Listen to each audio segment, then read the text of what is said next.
Hey guys, thanks for joining me again. Before we actually get into the installation and use of Ubuntu, we are first going to talk about distributions and what exactly that means. So, to explain what a distribution is, we're going to load up this image here. And this image, presented this way and in the slideshow in the previous video, is so large that it's entirely illegible. So we actually have to zoom in quite a bit here. Now, in the previous video, I mentioned Debian and how Debian was one of the first major Linux distributions. Along with Slackware, Red Hat, and OpenSUSE, they are the four different types of Linux distributions. And a type is categorized based on the package manager. Now, there are different Linux distributions that are not based on these four. For instance, Gentoo and Arch Linux. However, we're not going to focus on those at this time. So Debian starts here in the early 90s.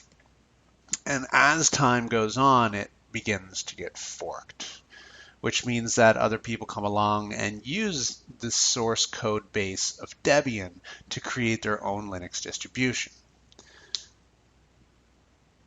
Now, if we look for Ubuntu, it's, I believe, this brown line right here. We'll see how much forking of Ubuntu there's been as well. So here's Ubuntu, and immediately we've got all sorts of forks happening. Now, there are two different types of Ubuntu derivatives, and that is officially recognized and not officially recognized. So a few examples of officially recognized Ubuntu distributions are Kubuntu, Ubuntu Studio, and Lubuntu, Xubuntu, and basically Kubuntu is Ubuntu with KDE pre-installed instead of Unity. So Unity is the desktop environment of Ubuntu. And a desktop environment, we're going to go more in depth into desktop environments in a future video. However, to give a little bit of an idea about what it is, we're going to just have a look at some images here. So this is Unity. It's got a panel across the top of the screen with different indicators, a clock, and this is a user menu that you can access user accounts, system settings, etc. On the left-hand side, it's got another panel that acts as a dock. So opened applications and applications that you pin to the dock will appear here. The top button here is to launch the dash.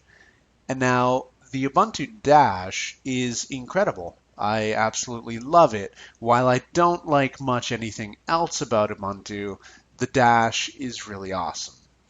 So you can actually search for files, programs, etc. And you can even use the Ubuntu Dash to find things online.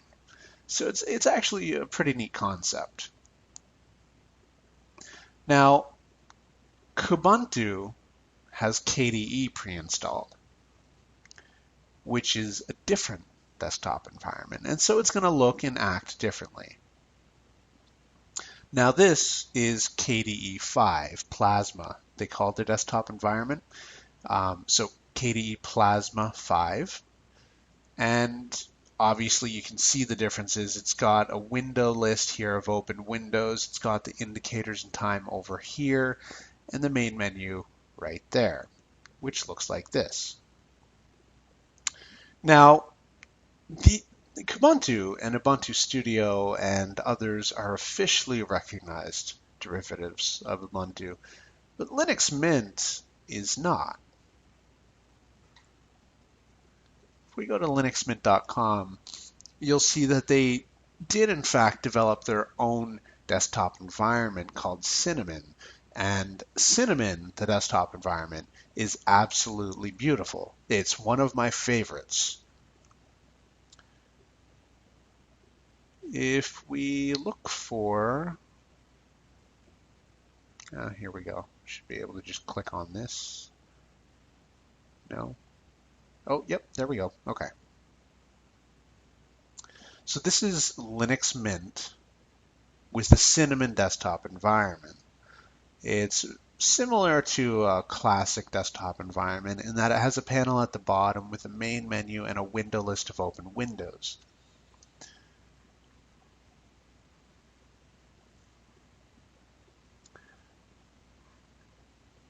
Elementary OS is right here.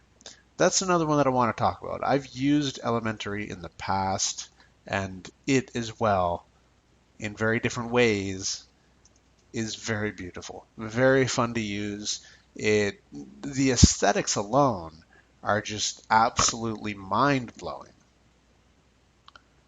They've got the cleanest interface that I've seen. This is a transparent panel at the top with an applications menu, the clock, and indicators, and it's got a dock for open windows. Now, aside from this, their own desktop environment, they've also created other software specifically for use with Elementary OS, such as the Pantheon File Manager. And that's one of my favorite file managers, just because it does a lot of different things in a really neat way. Now, with Ubuntu-based distributions, installation is practically the same, with a few exceptions. So feel free to explore the different Linux distributions if you don't think you'll have problems following along when things look a bit different. Now, when I get Ubuntu set up, I'm going to make some configurations and changes and show you guys sort of how to do that stuff, but feel free to, explore the vast ocean of Linux distributions. So in the next video, we're actually going to be installing VirtualBox and Ubuntu, and we're going to be playing around with that a little bit and explaining the installation steps. So thanks for watching, and I'll see you guys again soon.